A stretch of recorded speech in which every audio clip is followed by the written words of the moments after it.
I'm John Arola. This is the Damage Report, and on this massive, unprecedented bombshell of a news day, we're very lucky to be joined once again by not just contributor to Rebel HQ, some say king of Rebel HQ, David Shuster. Welcome back to the program.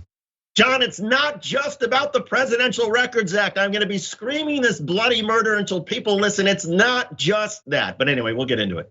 Well, I have to say, I want to hear more. But we will definitely get into the raid. And of course, we're gonna get into the responses to the raid, of which there have been all of them. I think all of the responses that could have come have now come in. There were a few lagging ones, but we've checked all the hanging chads, and every right winger in America has responded to this. And so we're gonna be diving into that, but not just that.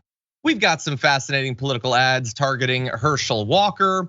We've got entire police forces being sacked. Alex Jones declaring victory on the cusp of owing $50 million to those who he has maligned.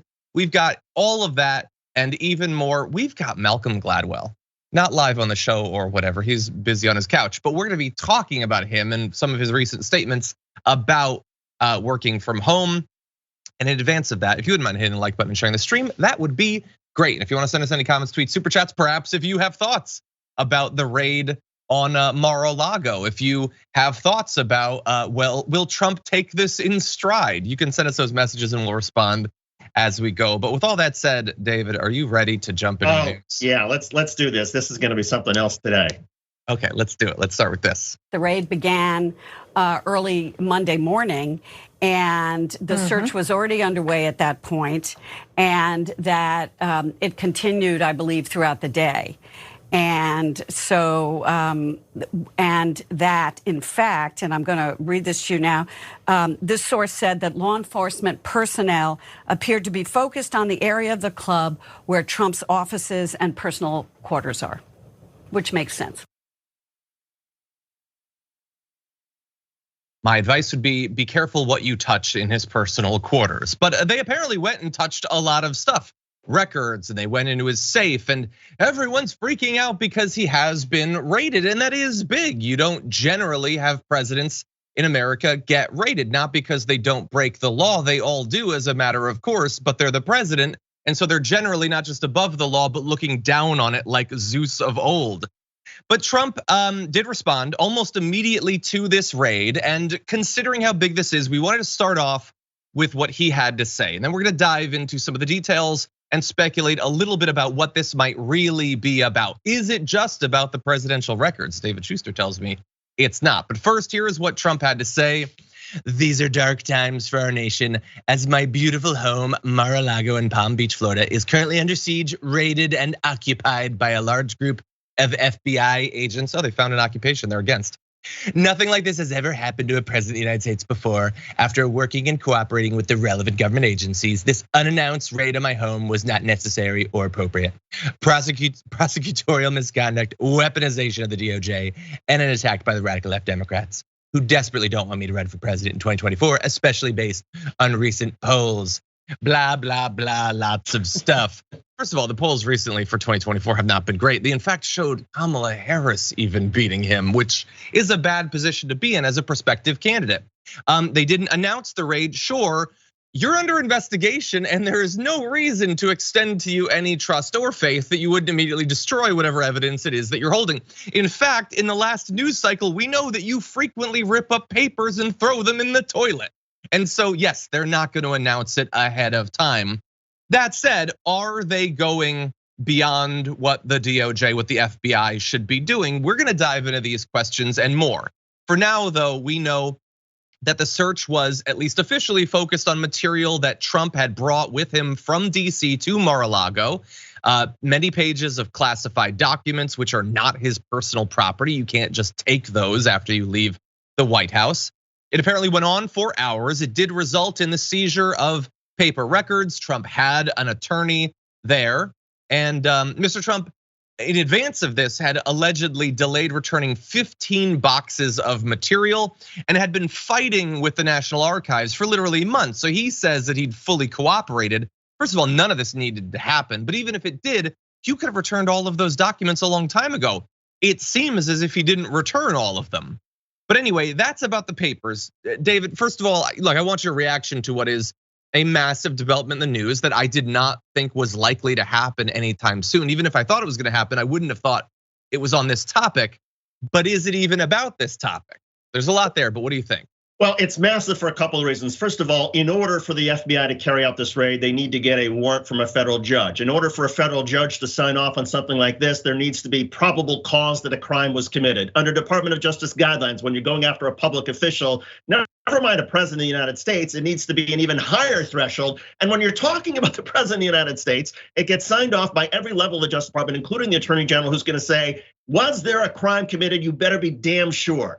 And so my sense from talking with people who worked at DOJ is this was huge, not because it's the raid, but because of the evidence that the Department of Justice is now sitting on of a crime. And by the way, the Presidential Records Act is kind of vague. A couple of things with this. A president gets to determine when he's leaving office what something is classified or what something is not classified, not the National Archives. And secondly, a president can choose to get rid of some documents under the law. So I have everybody telling me this isn't about the Presidential Records Act. Sure, there's this dispute with the National Archives, but there is no way this Department of Justice under Merrick, which has been fairly conservative in its approach towards Trump so far, there is no way they would sign off on this unless there was something blockbuster of a crime not related to the Presidential Records Act that they thought they'd be able to confirm by doing this raid. Okay, that is fascinating. So we're gonna set aside the stuff I have prepared. We'll get back to it, but I really want to dive into this. So it isn't that he didn't break some sort of law related to the records. He almost certainly did, right? Yeah, I mean, I would agree. Look, he's had this dispute with the National Archives. The dispute has been going on for some time. Sure, they want certain records. Trump was probably arguing, no, I can keep these records. I get to decide. It's a legal dispute. But it's the sort of crime that it's just, yeah, I guess he broke the law. Okay, but do you think then that their request for a warrant was not actually about the paperwork and that's just a story that's being put out right now? Or was the request really about the paperwork, but Merrick Garland was hoping to find other evidence? Or was it about the warrant was about multiple things, but then that would seem to almost muddy the case for it to be signed off on? What do you think the actual request was, and to what extent is this just a cover story that's going to evaporate over time? I think this is just a cover story. I think, sure, there is this dispute. The National Archives, I'm sure, would want Donald Trump to be raided, to have Mar-a-Lago raided by the FBI so they can get their documents. But that wouldn't convince the prosecutors. The prosecutors don't care that much about the National Archives. But if the prosecutors feel like they have ironclad evidence that Donald Trump committed a crime, say conspiracy to overthrow the United States, or maybe there were some call records, or maybe there's some memos that Donald Trump had in terms of his communications with people who carried out January the 6th. If that's part of what Donald Trump brought with him to Florida, and it's mixed in with some of the stuff the National Archives is looking for, then it doesn't matter really what the National Archives is looking for. You're talking about the Department of Justice, which is in its wheelhouse, looking at January 6th and trying to make the connection. Did Donald Trump take certain actions to cover up his involvement, or did he directly tell people what to do on January the 6th? And that's where I'm led to believe that it's about something bigger than whether Donald Trump had the authority to take certain documents, declassify them, and bring them to Florida. Oh God, there's so many parts of this I want to dive into. So let's speculate for a second. Considering that this is Donald Trump, who I'm not, on CNN, I can just say I think that he actively commits crimes, then loves covering them up. I don't think that he cares at all about any sort of ethical obligation to maintain documents or whatever. Why would let's say that he did take documents, and among them potentially were ones indicating something having to do with January 6th or the effort to overturn the results of the election. Why would they still exist? Why would he bring them to Mar-a-Lago? Why wouldn't he throw them into the ocean? Why would they still be there to be claimed? And that's a good question. I mean, I think because Donald Trump probably got some advice when he was leaving office that you do have some authority over what you can bring with you, and don't worry about the Presidential Records Act. The National Archives is going to get some of your daily calendars and your schedules. But I think Donald Trump honestly believed that he had the authority to take certain things, certain items, certain gifts from the White House and bring them with him to Florida. Why he didn't get rid of it? Maybe he figured, well, the plumbing system is not so sophisticated as it is at the White House, and he can't just throw stuff down Mar-a-Lago the toilet. But yeah, I mean, or maybe he just didn't realize that some of these documents, some of his personal papers, were as significant to the Department of Justice as they are. And that Donald Trump may have thought, okay, I've got this call sheet or this memo of a conversation that I had with Steve Bannon or whoever it was. Okay, this is part of my final weeks in office document. I'll just throw it over here. But maybe that's something the Department of Justice can use to sort of close the circle and then bring a conspiracy charge. Okay, well then I have at least one more question for you, because this is all incredibly fascinating. What I wonder about though is, if all of what you're saying is true, the speculation, is the FBI not playing a kind of dangerous game in that, as we're gonna get into, the right wing has lost it. Not just the media figures, but basically every senator, every representative, all of them are freaking out. And they're freaking out about apparently a violation of the National Archives records or whatever. Whether, even if this story turns out to be true, like what we're speculating about, it's gonna take a little bit before we have all of those details. In the meantime, the country is going to get used to the idea that the FBI did this over a violation of the National Archives records. Doesn't that possibly lock in, this is BS, this is political? Why, if you're gonna do something so unprecedented that you know is gonna dominate the news for many days, wouldn't you wanna come with the strongest version of it? Well, and I would also argue, not only, you're right about all of that. And I think if this was just about presidential records, then people, regardless of your political persuasion, have every right to be infuriated at the FBI.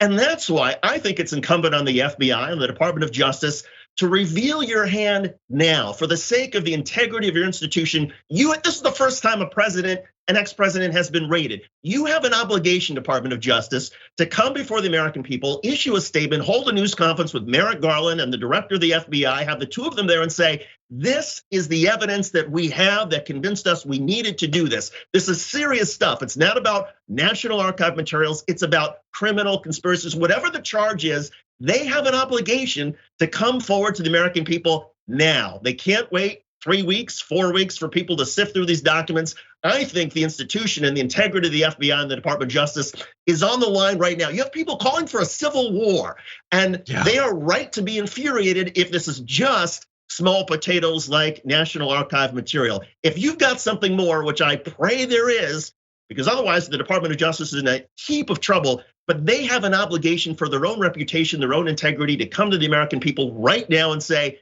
this is why this is so deadly serious.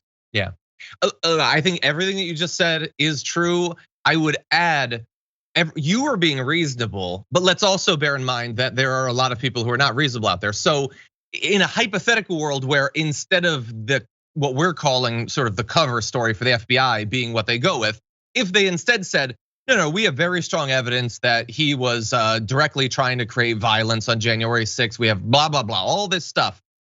Even if they came out with all that, it's not like Dan Bongino would be like, well, in that case, I guess it was justified. Not as every one of them would still be popping their top, but maybe some regular people who could potentially be won over right now by Fox News might be a little bit more open-minded about whether this is justified, how serious the crimes were. So who knows what developments are gonna come? I didn't think this was gonna happen as of yesterday. Although notably in the top 10 list that I recorded with Francesca Fiorentini, she did predict a raid on Trump's house. So that was yesterday, by the way. She's quite timely with her predictions. I do worry that this might complicate things. To your point about Republicans and perhaps be more level-headed, there are some, particularly members of the Republican Senate, who are sort of staying quiet right now because they know, anybody who sort of has followed the Department of Justice and knows about how these investigations work, understand that a raid, especially when you're talking about a public figure, is usually one of the last things that you do. So I think there's some expectation among the more level-headed senators, Republicans in Washington, that okay, the Department of Justice probably has a wild card we don't know about, and maybe it's only gonna be a few days before they either bring an indictment or bring something public that shows why this was justified.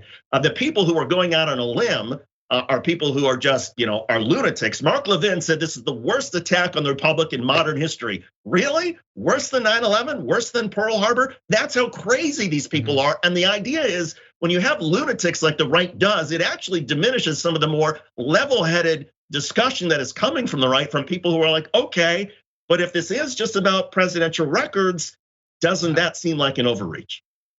Yeah, you're right. Look, we don't even necessarily have to jump, I don't think, to Pearl Harbor or 9/11. Even if we're talking about like politicized attacks, January 6th. Like it wasn't that long ago. That was clearly worse than a raid on Mar-a-Lago. It might have interrupted, a wedding that he was crashing, but I think the Republic will sustain.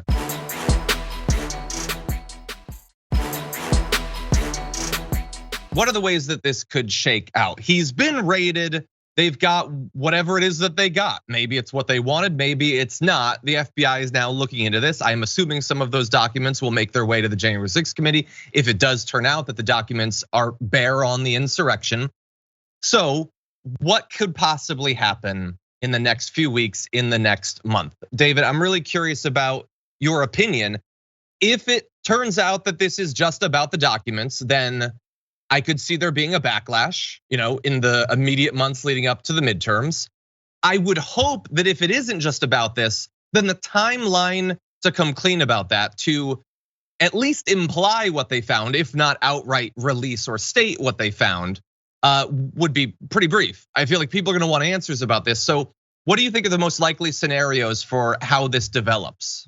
I think the most likely scenario is that in the next 2 weeks, there is an indictment or some sort of public disclosure about the criminality of Donald Trump not related to the Presidential Records Act. If this is just about Donald Trump and a fight over whether the documents were classified in the National Archives, which by the way, doesn't have necessarily the standing to determine whether something is classified. But if it's just that fight, then you were gonna look at perhaps one of the worst reputations for institutional integrity that the United States has ever seen in terms of the Department of Justice, because at that point it would have been an overreach. You can't have an ex-president, no matter how much we all may detest this man and think he's the most corrupt person, the most abominable person on earth. You still can't have the Justice Department go in and raid the home of an ex-president over presidential records. That's way beyond the pale. And again, because Merrick Garland has been so cautious and so careful, that's why so many people in Washington, at least in the Department of Justice world, are buzzing. This has to be something much bigger, and we will find out soon, because under Justice Department guidelines, when dealing with public officials, you're not supposed to bring a criminal indictment within, I think it's like 60 days of an election. Some people say 90 days. The fact that they are moving now, to me, suggests they've got something that is imminent. Yeah, and I think we're at about the 90-day range or so. Although, as we'll get into, some Republicans are already saying you can't investigate him because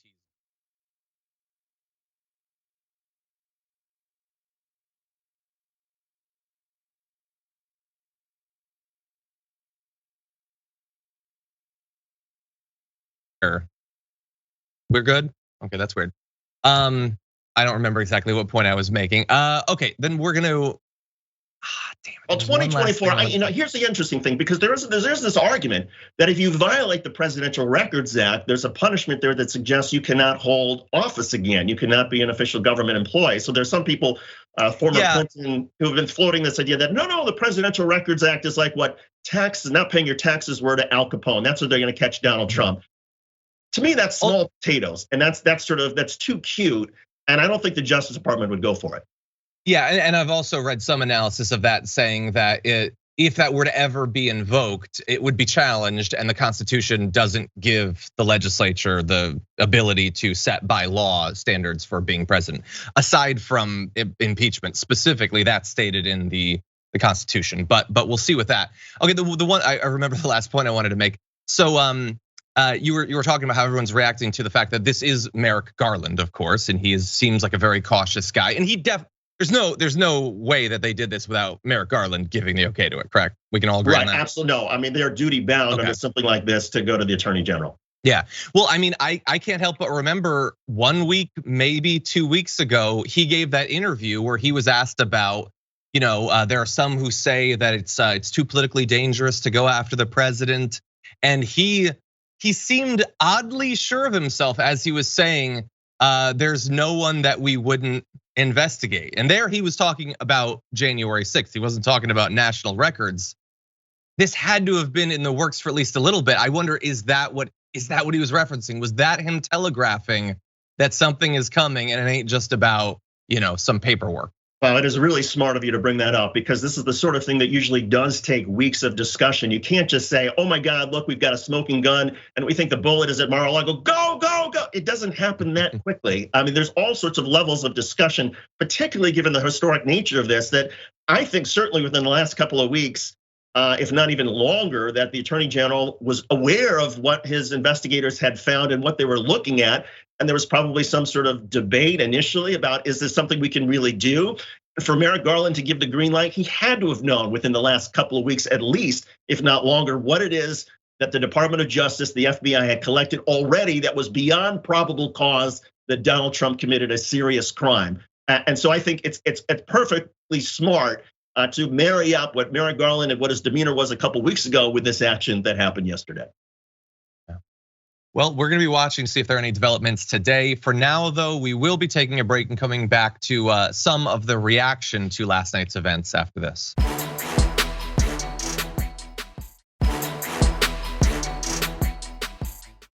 Okay, now it gets even a little bit more fun. Let's jump into this. Nothing. Hunter Biden is having sex on tape while doing crack.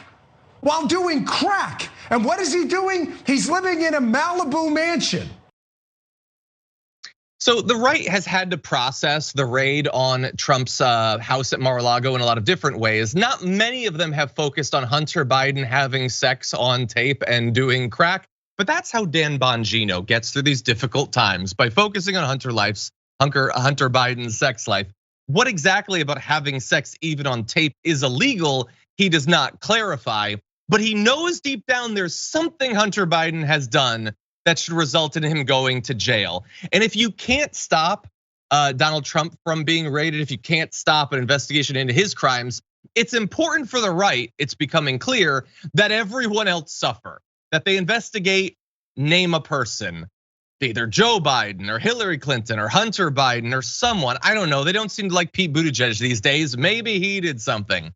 And of course, investigating other politicians for their crimes has little to do with whether Donald Trump broke the law, but they're in a coping process right now and they're trying to figure it out. There are a lot of other attacks that the right has taken, trying to imply that this is, the FBI run amok, which they could end up being right on. Changing their position to suddenly being okay with reform of the law enforcement agencies across America. We've got a lot of takes that we're going to get into. But David, in an earlier segment, you were referencing how there are some responsible, mainly senators on the Republican side, who are staying out of this right now and waiting for more information to come out. That, of course, was not how Fox News was going to react to this. What do you make of the reaction on social media and on cable news? I think Fox News is just trying to win the next few hours, the 24-hour cycle. They don't care if their hot takes ultimately be proven to be absolutely dead wrong. Fox is all about outrage and feelings, and they have a feeling, how could Donald Trump have done anything to deserve this? Well, we're gonna find out very soon what it is that the FBI and the Department of Justice has. And I think cooler heads, and I would also say this to people on the left, progressives and Democrats who are celebrating, yes, he was. Well, let's wait and let's wait and see, and we're gonna find out in a couple of days, and let's just sort of calm down, everybody, take a deep breath. We can report that, yes, there was a raid, yes, there were dozens of agents, yes, there was a guy with a machine gun standing out in front, yes, they got lots of boxes, maybe it was related to presidential records. The Department of Justice and the FBI are under such enormous pressure to reveal their hand, and again, this usually comes at the end of the investigation, a raid like this. We will find out very soon, and then let's have at it. Let's be judgmental. Let's be harsh if the FBI and the Department of Justice deserves it. And I will join those calls in saying that the Department of Justice is corrupt and ridiculous if this is something of small potatoes like, a fight with the National Archives. If this is not something bigger, then yes, everybody who's mad now will have every right to be mad in a couple of days. But let's just give it a couple of days and see. I'm sorry, David, I don't want to be scooped, so I'm gonna start being judgmental and harsh right now. And by the way, like, you're totally right. If it turns out that it's just this, I on some level believe that presidents should suffer consequences for breaking the law. So I would be perfectly comfortable being in a country where you do get investigated if you break laws, even minor ones. But I get what you're saying. For most people, it would be a bad precedent. But anyway, yeah, well, the idea that whether the DOJ is an organization that produces just outcomes, to me, that is not up to how this case shakes out. That's in the cards a long time ago. Like, this is an interesting development, but I don't trust the DOJ or the FBI anyway. That said, as I alluded to, there were other takes on this. I want to go to a little bit of what Mark Levin had to say. It's 90 days before midterm election. That's outrageous. Number three, everybody pretty much knows that Donald Trump is going to run in the Republican primary for president of the United States. This is the worst attack on this republic in modern history, period. And it's not just an attack on Donald Trump. It's an attack on everybody who supports him. It's an attack on anybody who dares to raise serious questions about Washington, D.C. and the establishment in both parties. Yeah, that's a short clip, but there's a lot there that I want to dive into. One, look, he mentions that it's 90 days from a midterm election, and that is true. But I would ask the audience, do you believe that if it was 120 days until the midterm elections, he would not have a big problem with it? If it was a year, do you think he would care? Also, this is America. We have elections every 3 weeks. That's basically what happens in America. But anyway, the part that I kind of want to focus on, David, is them attempting to get their base fired up by saying this isn't about Trump. They're not investigating him. They're investigating you. I think maybe we can jump ahead just a little bit. Apologies to the TD, but to Graphic 4, Don Jr. sent out this meme that they always share immediately following any criticism of Donald Trump, any indication that an investigation is proceeding against Donald Trump. It's not about him, it's about you. And that goes beyond just Trump. When the IRS gets funding for more investigators, that's not about the billionaires, that's about you. It's like the most shallow populism imaginable. The idea that there finally being a whiff of consequences for the richest, most powerful people in America, that's about you, and you should really be worried about it. I think it's probably an effective tactic to convince people to be really worried about what this means. Yeah, because when you talk to people, you talk to Trump supporters, they say, look, this may be Donald Trump now, but the next time I speak up at the school board, the FBI is going to be coming down to my door and raiding my house. No, they're not. But because these people listen to Fox News and Tucker Carlson, Laura Ingraham, and Sean Hannity, who all say this is more than, and Mark Levin, who says this is worse than 9/11, worse than Pearl Harbor, on and on and on. People think, oh my God, the FBI is coming to get my guns, to get me for my speech about whatever it is, coronavirus. And so people are terrified. And when they're terrified and they're frightened of institutions like the FBI, law enforcement, the Department of Justice, they naturally gravitate back to the people who are on their side, like Sean Hannity and Tucker Carlson. So they get huge numbers of people who are terrified. Tucker Carlson knows this. He knows that the more frightened his audience is, the more people are going to watch him. Yeah. No, that's true. And look, admittedly, he's very good at generating audience. He understands exactly the sort of point that you just said. It's something that I should really try more. Okay, so to the audience, there's a tiger behind you. Stay tuned. Anyway, yeah, no, I agree. They're going to ride this to tons of money. Trump is going to raise $20 million in the next couple of days off of this, I'm sure.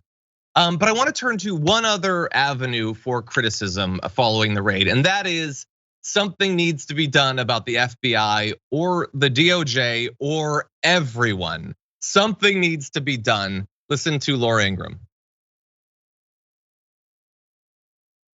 This is a time for people who love our country, love our representative democracy, respect our Constitution, to take a breath, realize we've been through worse than this before, and we will get through this again. But when we get power back, it's time to hold everyone accountable. The military leadership, the civilian leadership, the civil service, those in Congress who've abused their power, all of them have to be held accountable, all of them. It can't be this nice guy routine where we're just, oh, let's be friends.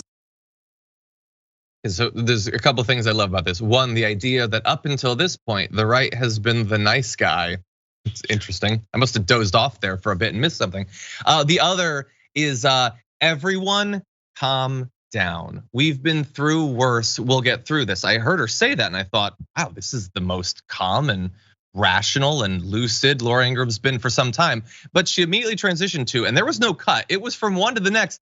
And then when we get in power, we're clearing out the generals. We're clearing out the DOJ, the FBI, the civilian leadership, and members of Congress. We're coming for you. We're coming for all of you. The calm only lasted a couple of seconds, David. Well, I wonder, who's Laura Ingraham talking about? Who is going to hold these people to account? Is it a Republican administration? Eventually really would have a palace coup underway by Republicans? Or is she speaking more broad terms so that when Donald Trump, if he does get indicted, she can say, oh, I wasn't saying to get rid of everybody. I was promoting accountability for everybody. And of course, a president should be accountable, and his chief of staff and his lawyers and the people who are in charge of these militia groups, everybody should be held accountable. I was telling everybody to calm down. It's almost sort of ingenious the way Laura Ingraham is trying to sort of have it both ways, both to sort of wait and see where this goes, because she knows how the Department of Justice operates and what this all means. And at the same time, she's trying to fire up her audience and make her audience think that she is on their side and is just as outraged as Sean Hannity and Tucker Carlson. Yeah, and it also it's also consistent with what has been leaked recently about what Trump plans to do in his second term, which is just clear out anyone who's disloyal. That's Laura Ingraham's a fan of that. She wants everyone to be ready. I don't think her base would ever have a problem with Trump firing whoever he wants, but in theory, were he to get elected, and then it turns out he fires 30% of the bureaucracy specifically to purge anyone who might leak something. I don't know, some people might be bothered by that. So they're doing a little bit of work ahead of time to get people used to the idea that that might happen. The fact that we need to do something of the military leadership quote is coming out like one day after one of these books asserted that Trump told, I think it was Milley, like, why can't the generals be loyal like the German ones? And when Milley was like, which? He was like, the ones under Hitler. Okay, let's maybe back off of the let's purge the military thing when we're talking about his recent coup attempt. Well, and it's not, look, for everyone who thinks, okay, we can just go ahead and get rid of all the generals or 30% of the bureaucracy, it's actually not that easy to do. Yes, there are a certain number of political appointments that you get to make, but in terms of the establishment bureaucracy, then you have to go through Congress in terms of cutting their funds and reshaping what these agencies do. You as an administration cannot simply say, get rid of every senior management level at the Department of Education. It doesn't work that way. It sounds great, I suppose, if you're on the right and you're a lunatic, but in practice, it can't happen that way. Yeah, 100%. Yeah, and I just want to just briefly, like, he gets raided and immediately, every opportunistic contrarian or whatever is like, well, this is, you guys said you didn't like when they would chant lock them up. It's the same thing. And look, I would argue, are some of the people who are super thrilled about this on social media basically the same, that they just want to see people they disagree with locked up? I think there are certainly people like that on social media. Social media is a hellscape. That said, believing that everyone you disagree with should be locked up for reasons is not the same as, I think that even politicians, even the rich and powerful, should be investigated if there's good evidence that they committed crimes, some of which were committed totally in plain view. I don't think that that's the exact same thing. And I don't think that you get to spend years calling for all of your opponents to be locked up, and then when an investigation happens, imply that that is the apocalypse. That's the end of all things. That is what you've been calling for. The disagreement is over what the threshold of evidence should be. I don't think we should willy-nilly be locking up politicians, but sometimes they commit crimes. Sometimes they're corrupt. Sometimes they accept bribes. Sometimes they do bad things. And the idea that simply because they're popular or wealthy or because they might run again, they should be free of any consequences. Maybe that is kind of how America has run up until this point, but I don't think that's a good thing, and I think it should be changed. Yeah, no, there should be equal justice for everybody. And the fact of the matter is, I would agree with certain people on the right who say we should investigate everybody. Yeah, let's do that. I fall short of saying lock them up, but let's go ahead and expand the investigations into cabinet secretaries, into members of Congress, members of the Senate, and let's look at the corruption that causes them to take money from fossil fuels and then vote a certain way. Let's put all of that out there and let's have deep investigations into everybody and determine what's criminal and what's not. I'm fine with that, but I think the problem is when people on the right say, well, let's forget about the investigation, let's just throw people in jail. Exactly, which many of them would be perfectly happy to do.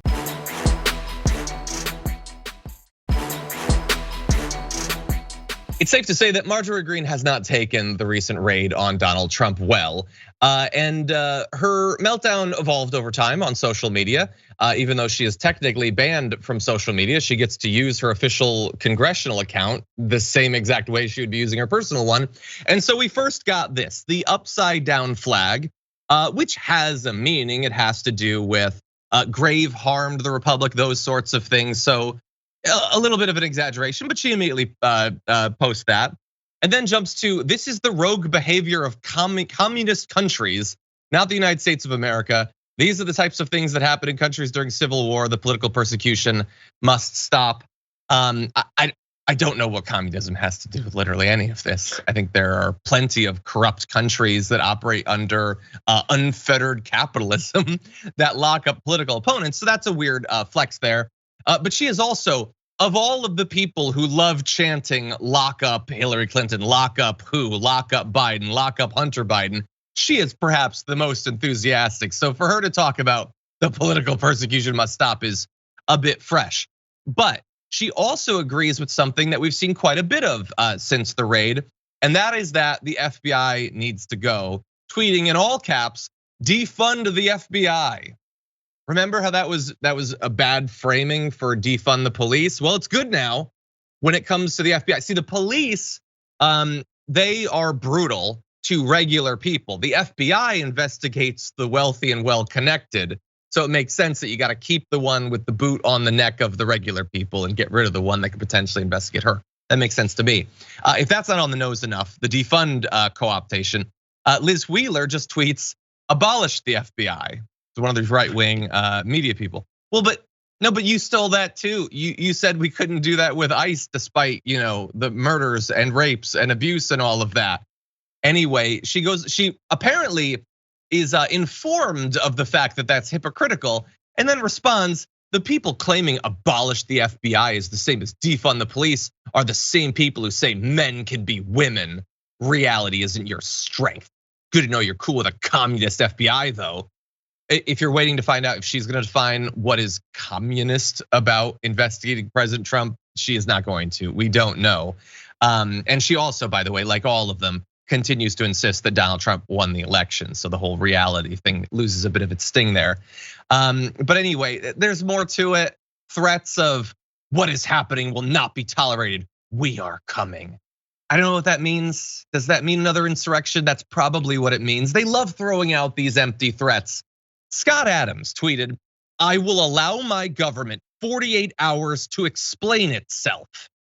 And then what exactly happens after the 48 hours, what exactly the guy who did Dilbert will do is not made clear. It's kind of a vague threat, David.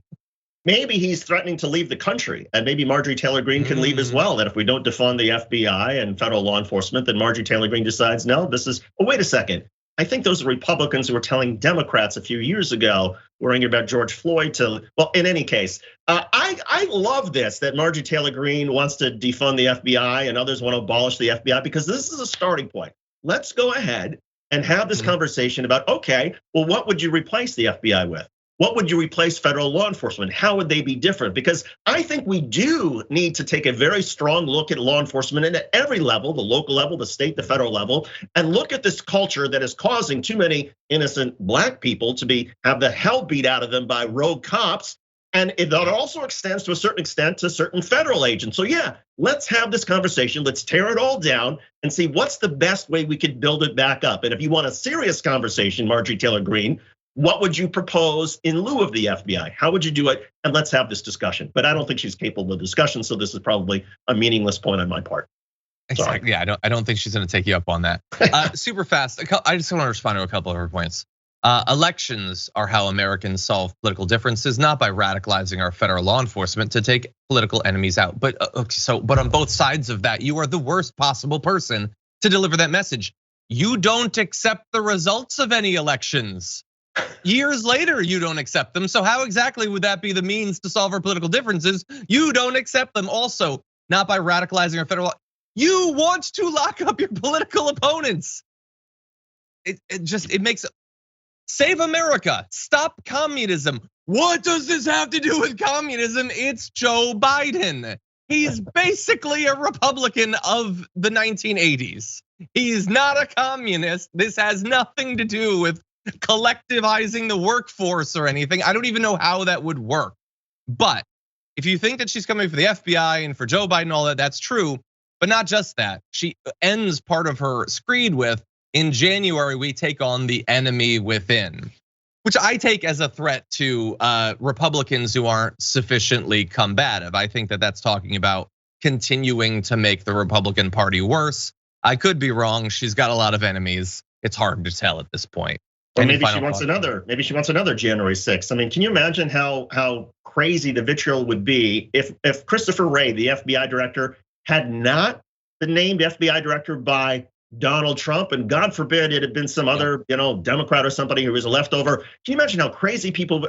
But then when you tell people, well, wait a second, but Christopher Wray, by most accounts, is a Republican who was named by Donald Trump. Well, suddenly the argument goes askew. Well, what is it? Is this communism with a? I mean, it doesn't make any sense, but that's part of the shtick on the right. Is this isn't about making sense and about having logic. This is about touching emotional feelings that a lot of Republicans and right-wing lunatics have right now. Never mind whether there's any logic behind it. Yeah, someone Ducey actually brought up that point this morning on Fox and Friends. And the dude that they were talking to like scrambled to be like, well, Trump had to get rid of the previous leader of the FBI. Let's not go into exactly why he wanted to do that. And so he had to choose someone. So he chose Chris Wray, but he didn't like him. He didn't like him when he was in office. He still chose him. He's a Republican. He's the head of the FBI. Of course he's a Republican. They've all been Republicans. Anyway. I mean, we'll come to find out. I guarantee we're going to come to find out that the federal judge who signed off on this raid, I'm willing to bet that it's going to be a Trump-appointed judge, and that'll just cause the MAGA crowd to go nuts. And Marjorie Taylor Greene, then I don't know what she's going to do with her communism, but look for a lot of self-implosions on the right. It's a rhino that Trump chose anyway. Okay, with that, we are going to take a break. When we come back, we got time for probably one more story after this.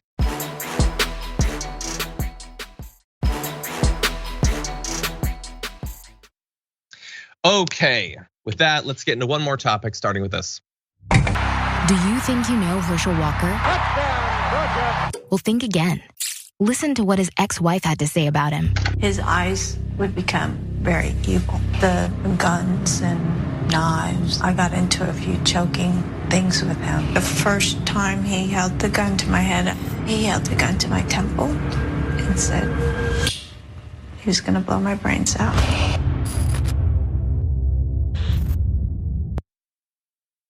So that is a new ad from the Republican Accountability PAC, trying once again to get through to the voters of Georgia that Herschel Walker, there's some significant issues with him. The idea of him holding a position of incredible political power, considering the many things that he has said and done, both in private and in public. And while they point out one particular case of him threatening, an intimate partner with lethal violence, not the only one. So let's see. Cindy DeAngelis went on to say unequivocally that he was going to shoot my sister and her boyfriend in the head. Let's see. Police responded to a dispute in 2001 where they had to take cover outside of his house, and then said that they were going to have his address be a caution address since he has violent tendencies and has talked about having a shootout with police. So threatening to shoot a wife, threatening to shoot her sister and her husband, threatening to shoot the police, or at least imagining shooting them. There have been many other instances in which he has made threats of violence, including lethal violence against multiple people in multiple relationships. And look, I guess you can't just accept anyone's word, but this certainly seems like a pattern of violent fantasies and threats over multiple decades. And I guess that that's not a deal breaker necessarily, David, but I really wish that it still was. I feel like there are other Republicans in Georgia that are super conservative, but haven't frequently threatened to murder people. Well, and speaking of patterns, it is usually the pattern of Democrats not to go to these sort of dark places in terms of attack ads. I think this is a brilliant ad because there's so many people in Georgia who are not paying attention to politics. They only know Herschel Walker as 1980 Heisman Trophy winner, national champion. Oh, that he was such a great football player. Yeah, he must be a great guy. Well, they aren't paying attention to some of the stuff that has happened since his football career. And this ad is so effective and so powerful. And credit to the audio engineer behind this ad, where you have the swell and then almost like the click where she talks about him blowing her brains. I mean, it is a gripping ad. And I think it's gonna cause a lot of people to sort of say, well, wait a second. Is that Herschel Walker? And am I comfortable with having him, with all those problems, represent us? And then I think the burden is on Herschel Walker to say, yeah, okay, I've messed up. I've threatened violence. I've been involved in a lot of stuff. I'm a different person now, or whatever he might say. But again, this raises the question. And again, people can have problems in their past and correct them, but you gotta come clean about those problems first. Yeah, and look, to some extent, he has talked openly about like the time that he was driving to go murder someone, but thankfully Jesus spoke to him in his head. So, which was nice of Jesus because he didn't commit a murder. That was good. Thank you, Jesus, for stepping in at that particular moment. But I think, look, he didn't murder people that we know of in these cases, so that's good. That's the positive. On the other hand, while I agree that people can change, does that mean they should be a senator? Like, I'm not saying he should be locked up because he has frequently fantasized about murdering people, but should he be in a position of supreme political power, choosing Supreme Court justices, deciding whether legislation passes or not, when he has so frequently imagined himself in these situations? I don't know. I think that's an interesting thing for the voters of Georgia to debate. And I think they just have to have the information so that they're at least thinking about that. And it gets to one of the keys for Democrats is, Herschel Walker is, I think, to the extent you can point him as unstable, that only helps you, because the reputation he had was he was the most reliable athlete in Georgia history. He was rock solid in representing Georgia and standing for us on the football field. Well, to the extent you can say, well, wait a second, maybe there's something wrong with him. Maybe he is unstable. Maybe he has tendencies towards violence. If you can put that in there, then you start to have people questioning their perceptions of Herschel Walker. And suddenly they're like, well, wait a second, Raphael Warnock is stable and he's predictable, even if you may not agree with his policies. And then it becomes more of a personality contest where Warnock, who's already ahead, continues to win. Yeah, and at least insofar as my research has shown, Warnock has not frequently threatened to murder people. He hasn't fantasized about engaging in shootouts with the police. None of that sort of stuff, which I consider, I mark that down in the pro column for him as a candidate. Now, that said, I do want to let people know about the current state of the race. We know that nationally things have seemed to have shifted a little bit, especially in like the generic congressional ballot towards the Democrats in recent days. Well, here is the last, month or so of polls. And Raphael Warnock has been leading in all of the recent polls.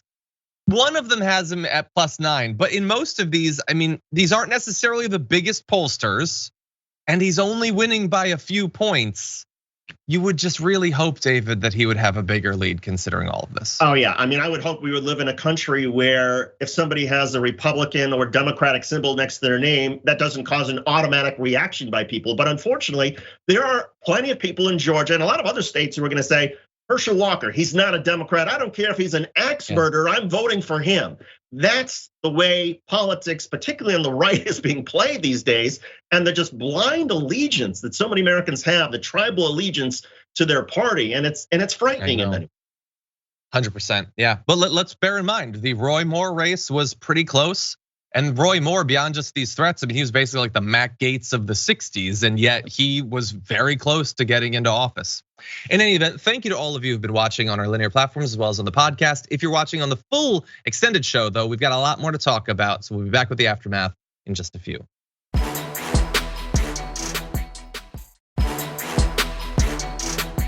Oh, do you know what's going on later today? Well, actually, right now.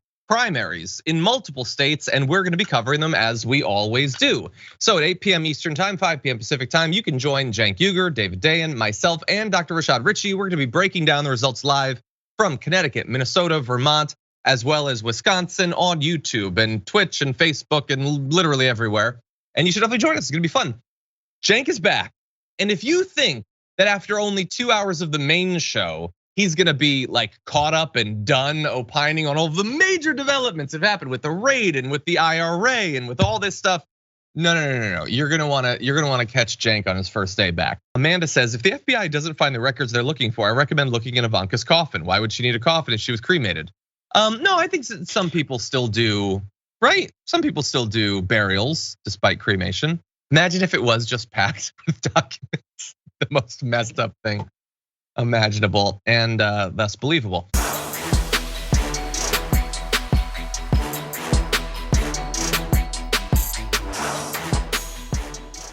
Thanks for listening to the full episode of The Damage Report. Support our work, listen ad-free, access members-only bonus content, and more by subscribing to Apple Podcasts at apple.co/TYT. I'm your host, John Adarola. I'll see you soon.